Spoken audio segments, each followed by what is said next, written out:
بسم اللہ الرحمن الرحیم۔ بیت المقدس کی اسلامی تاریخ حضرت ابراہیم علیہ السلام سے شروع ہوتی ہے، جبکہ آپ نے عراق سے فلسطین کی طرف ہجرت فرمائی اور وہاں کے شہر الخلیل میں پڑاؤ ڈالا۔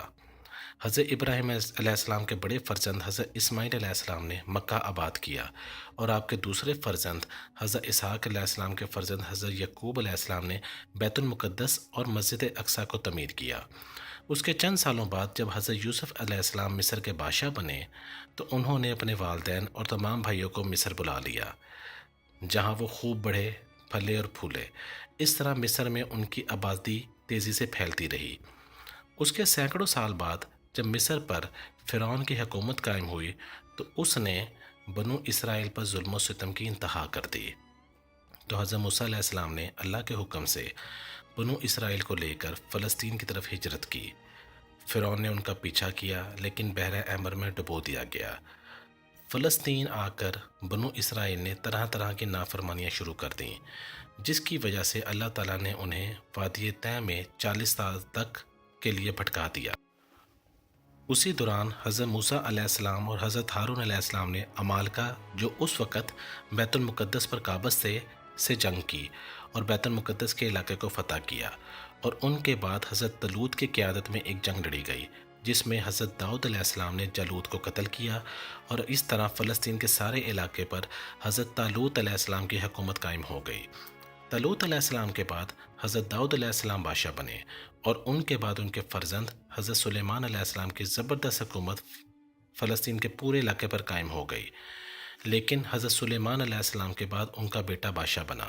وہ انتہائی عیاش اور بدکردار تھا۔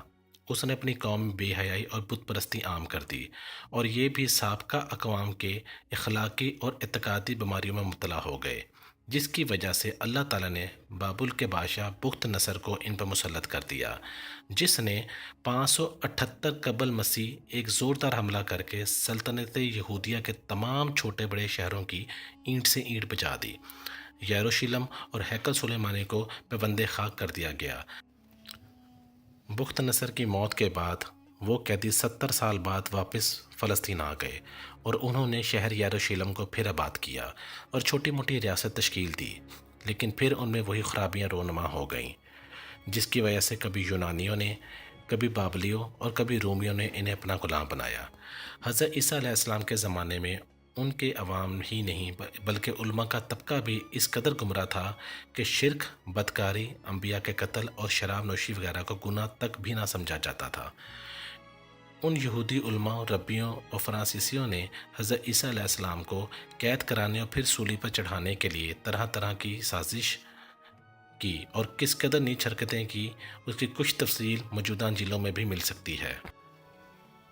حضرت عیسیٰ علیہ السلام کے رفع سما کے بعد سن 70 ہجری میں اللہ تعالیٰ نے ان پر رومی حاکم ٹائٹس کو مسلط کر دیا، جس نے 1,33,000 یہودیوں کو قتل کر دیا، 67,000 کے قریب غلام بنا لیے جنہیں بھوکے درندوں کے سامنے کھانے کے لیے ڈالا گیا۔ اٹلی اور یونان کے ایمفی تھریٹس میں انہیں یہودی غلاموں کو نشانہ درست کرنے کے لیے لٹکایا گیا۔ یروشلم اور ہیکل سلیمانی کی اینٹ سے اینٹ بجا دی گئی اور خوبصورت لڑکیوں کو فاتحین کے لیے چن لیا گیا۔ اس کے بعد یہود 1750 سال تک پھر کبھی اس سرزمین پر آباد نہیں ہو سکے۔